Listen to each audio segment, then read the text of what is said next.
Ready?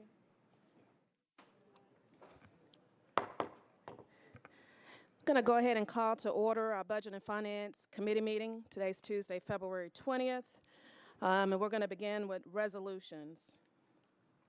RS 2018-1040, sponsor Virture, approves an amendment to a grant from Tennessee Emergency Management Agency to the Department of Finance to provide public assistance to complete repairs and/or replacement to facilities damaged during the April and May 2010 flood. Is there a motion? It's been moved and properly seconded. Any discussion? Seeing none, all in favor? Opposed? Resolution passes. RS 2018-1041, sponsor Virture, approves a grant from the Tennessee Department of Children's Services to the Davidson County Juvenile Court for a safe baby court to serve at-risk children. Is there a motion? It's been moved and properly seconded. Seeing no discussion, all in favor? Opposed? Resolution passes. RS 2018-1042, sponsor Virture, authorizes the Metro Department of Law to compromise and settle the personal injury claim of Kenya Lovell against Metro government in the amount of $45,000. Is there a motion? It's been moved and properly seconded. Seeing no discussion, all in favor? Opposed? Resolution passes. RS 2018-1043, sponsors Virture, authorizes the Metro Department of Law to compromise and settle the claims of Amy Ramsey and Nick Ramsey against Metro government in the amount of $25,000. Is there a motion? It's been moved and properly seconded. Seeing no discussion, all in favor? Opposed? Resolution passes. RS 2018-1044, sponsor Virture, authorizes the Metro Department of Law to settle the property damage claim of Brett Sweet against Metro government in the amount of $22,688.50. Is there a motion? It's been moved and properly seconded. Seeing no discussion, all in favor?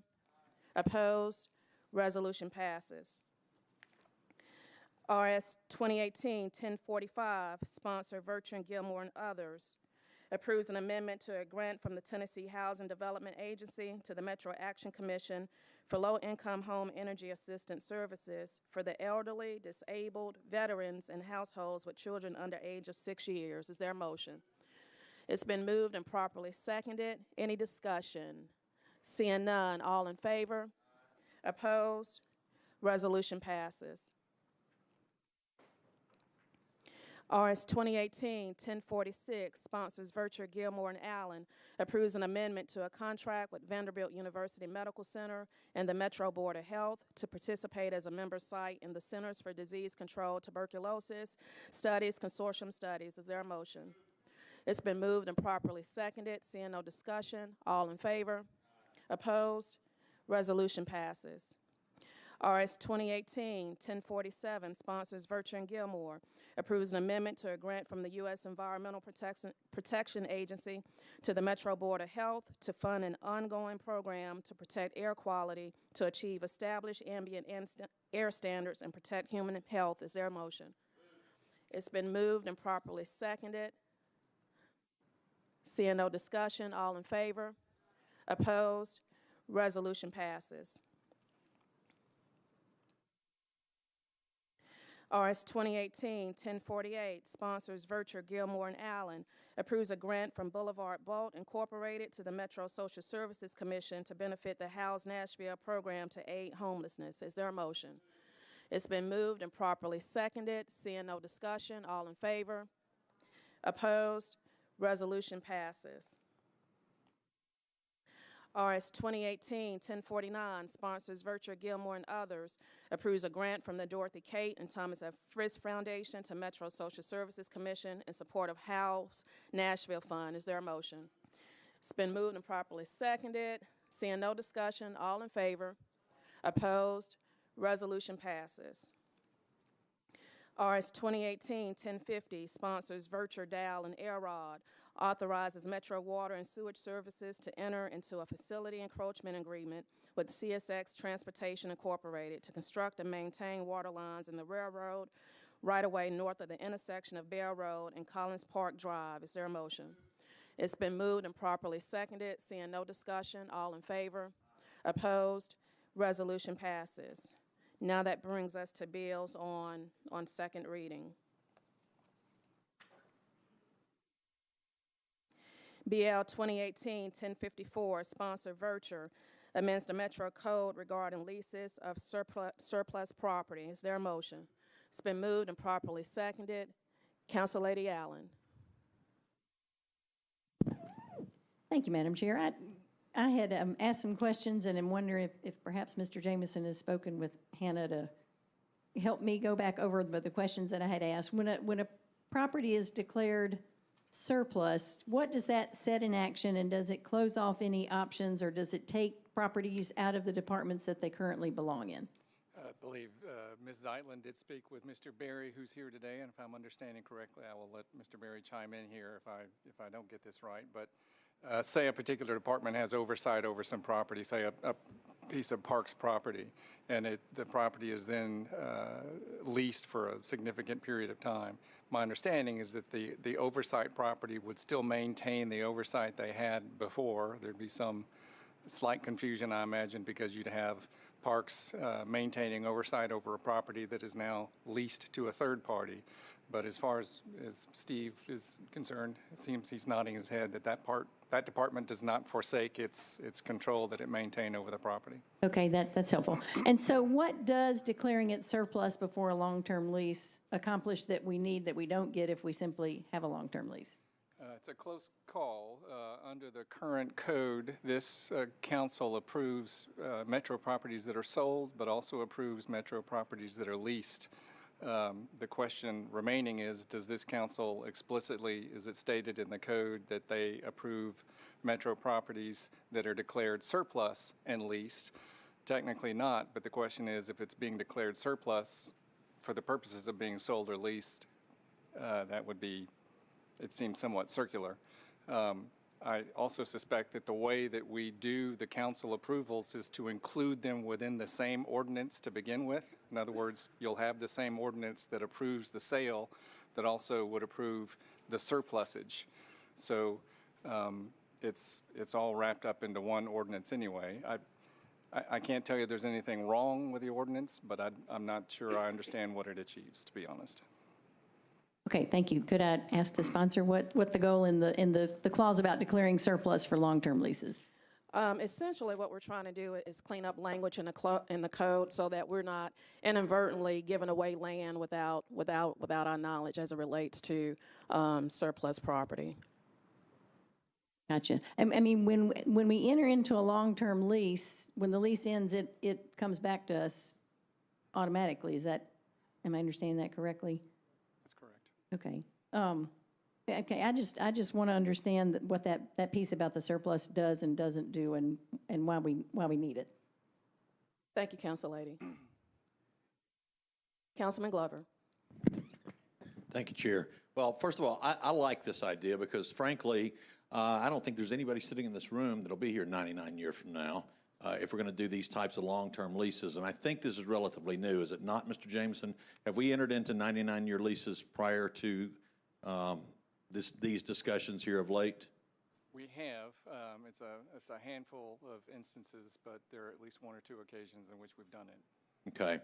Well, to the sponsor, what I would say is, I mean, I went back and I did some reading on this, and I don't remember which code it is, but I think even in our own code of laws, it says, hey, look, anything that's leased over 50 years, I believe is what I'm recalling, then basically it's then ownership. It's even though you may not be giving the ownership to who you're giving the long-term lease to, in effect, that's what you are doing. And I think the IRS code actually reads it's 40 years or greater. Then the IRS says, okay, you can depreciate and do things as though you were the landowner with that. So, I appreciate the fact that you're going down this path.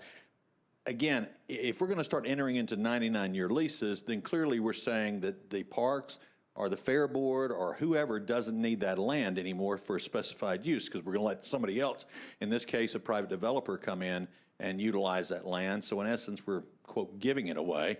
I think we need to follow the process, and so therefore I'm going to be supporting this, and I'm glad that we've got it, because I do believe that each one of the commissions and each one of the boards need the surpluses. I think it needs to come through the council prior to any action being taken on government-owned land inside of Davidson County. Thank you, Chair. Thank you, Councilman. Seeing no further discussion, all in favor? Aye. Opposed? Bill passes.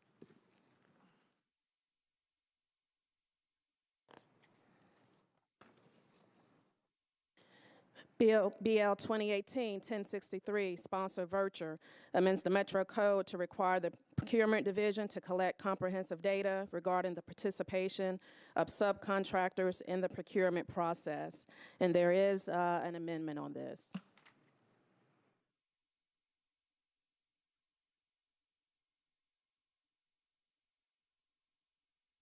Is there a motion? It's been moved and properly seconded. That's the amendment. Mr. Jameson, will you explain to the committee the amendment? The amendment is just a housekeeping measure that corrects a typographical error. I forgot, so I'll move. Now I need to move the amendment. It's been moved and properly seconded. All in favor? Opposed? Bill passes as amended.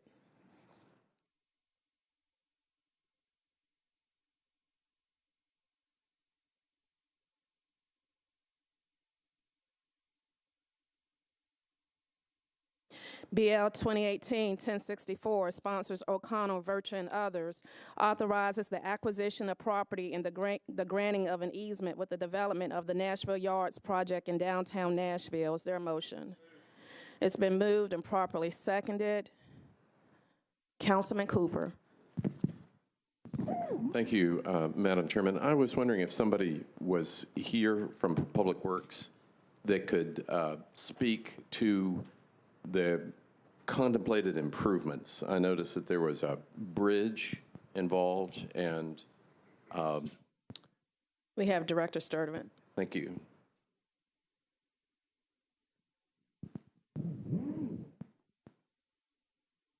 Okay, what this is for would be a bridge structure across 10th Avenue. This is a timing matter, which is why we're bringing it to you so early. There's still a lot of things that have to be reviewed and approved on this. Well, if you would elaborate on the bridge, this is the bridge that the developer would be paying for. That's correct. And is it a pedestrian bridge? No, it would have vehicles on it. It would have vehicles. So I noticed on the note that this has not been before the Planning Commission. It has not, and it would be subject to that. I'm sorry, I'm hearing some comment here. Was approved on the 15th after the analysis was published. After the analysis was published. As the keeper of the street plan, they would be the arbiters on this. Right. Is there an estimate of the value of the improvements that the developer would be making? I'm not sure, Councilman, and I don't have that with me tonight.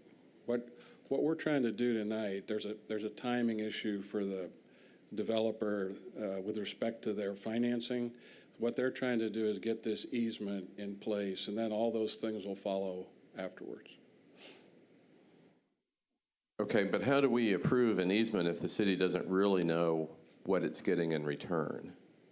We know in concept what they want to do and the placement of where they want to put it, and should something not come through, we can always take that back.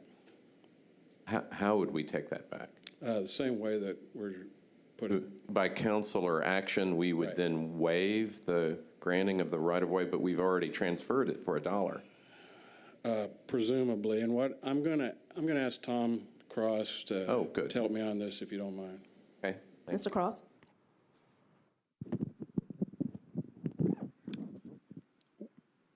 We're getting the fee interest in the property from them and just passing back an easement. The improvements will totally be at their expense and belong to them. Maintenance will be theirs.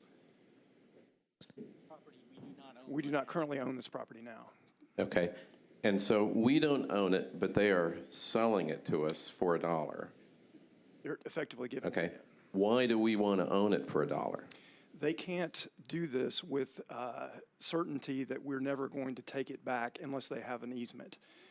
You can build things in the right-of-way with an encroachment permit, but you can't be 100% certain that it won't be undone in the future. Those are revocable. The way they're doing it here permits them to have certainty that the easement and the improvements that are going to be built in it are permanent. Even though they're paying for the improvements on what is currently their property? It isn't, they're just abandoning what right they have in this property. It isn't, Metro typically doesn't own the fee interest under its rights-of-way. Here, they're abandoning whatever interest they may have. Metro is the only other possible owner of the fee underneath the right-of-way. So by clearing up the title issue, we're in a position to give them an easement. Oh, so because there's unclear title to the land under the right-of-way? The presumption would be that we each, as adjacent property owners, own to the middle of the street, own the fee interest under the street. That is true in most places. Okay, so we're giving up our interest in their half of the street, or they're giving up their interest in our half of the street? That's the latter. But they are then providing the improvements by contract? They're going to be permitted to build the improvements in the right-of-way in an easement that they're going to acquire by virtue of this ordinance. Okay, and how are we supervising the quality of the improvements? And then I noticed in this that these are for their private use. You wouldn't dedicate it back to public use? The public will have access to it for deliveries and the like, but they're going to be required to maintain it, which is in Metro's interest. They will be built under some supervision by Public Works. They'll have to be compatible with our own 10th Avenue traffic. Oh, okay. How are we enforcing that? By contract, the easement requires them to build it according to. And was the contract in these documents? It's in the easement. It was in that easement agreement you're Yes. saying has the necessary Yes, it contract language to protect It's us? roughly comparable to the easement for construction of the pedestrian bridge over the gulch. It was modeled after that.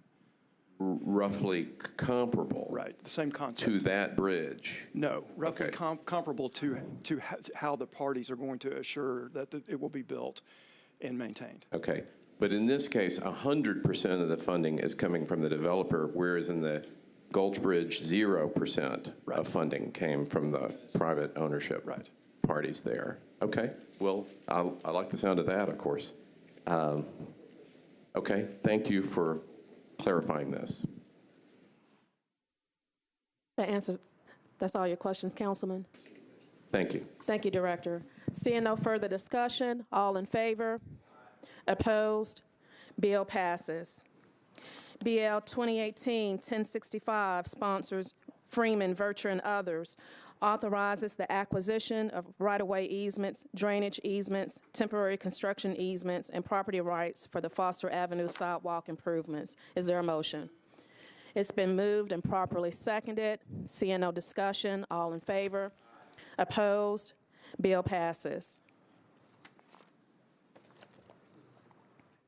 BL 2018-1066, sponsors Betnay, Vercher, and Elrod, authorizes the acquisition of right-of-way easements, drainage easements, temporary construction easements, and property rights for the Blue Hole Road sidewalk improvements. Is there a motion? It's been moved and properly seconded. Seeing no discussion, all in favor? Opposed? Bill passes. BL 2018-1067, sponsors Dow, Vercher, and others, authorizes the acquisition of certain right-of-way easements, drainage easements, temporary construction easements, and property rights for the Bell Road sidewalk improvements. Is there a motion? It's been moved and properly seconded. Seeing no discussion, all in favor? Opposed? Bill passes. BL 2018-1068, sponsors Wazo, Vercher, and others, authorizes the acquisition of right-of-way easements, drainage easements, temporary construction easements, and property rights for the Winthorne Drive sidewalk improvements. Is there a motion? It's been moved and properly seconded. Seeing no discussion, all in favor? Opposed? Bill passes.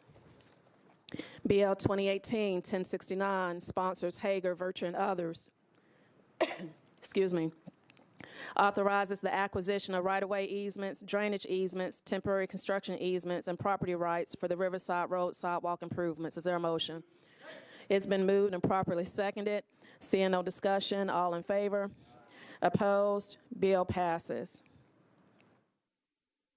BL 2018-1070, sponsors Roten, Virtue, and others, authorizes the acquisition of right-of-way easements, drainage easements, temporary construction easements, and property rights for the Stewart's Ferry Pike sidewalk improvements. Is there a motion? It's been moved and properly seconded. Seeing no discussion, all in favor? Opposed? Bill passes.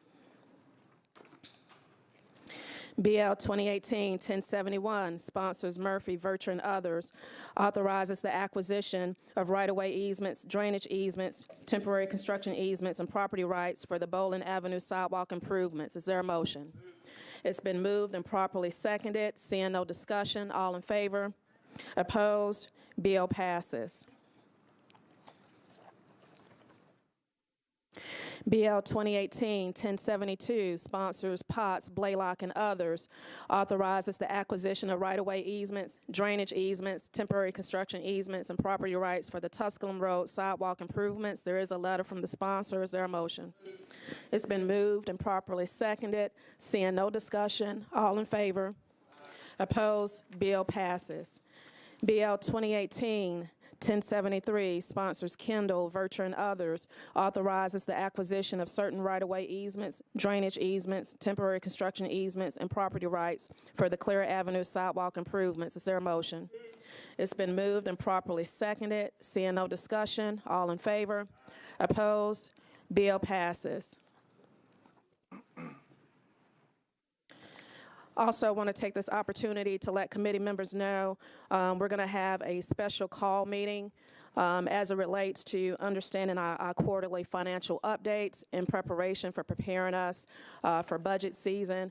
If you can mark on your calendars, March 19th, that will be a special budget and finance meeting.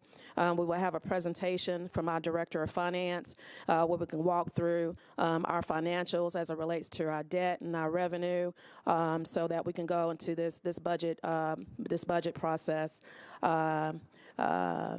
with accurate knowledge and confidence as a committee as a whole. And with that, make sure you put that on your calendar. 3 o'clock? 4 o'clock? 4? No, because it's a committee day.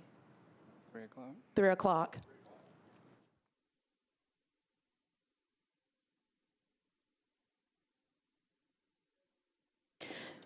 Oh, absolutely. We're going to have a special Budget and Finance Committee meeting. It's the same as our regular committee day, March 19th.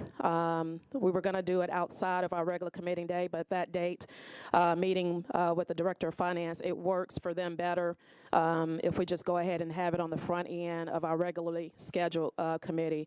So we will begin that at 3 o'clock. The purpose of it is for us to walk through our quarterly financials. I know many of you have expressed concerns as it relates and getting calls from constituents as it relates to hiring freezes and so forth and where we stand as it relates to our overall financials. And that would be the purpose of this committee, for us to get that presentation, walk through, and ask questions accordingly.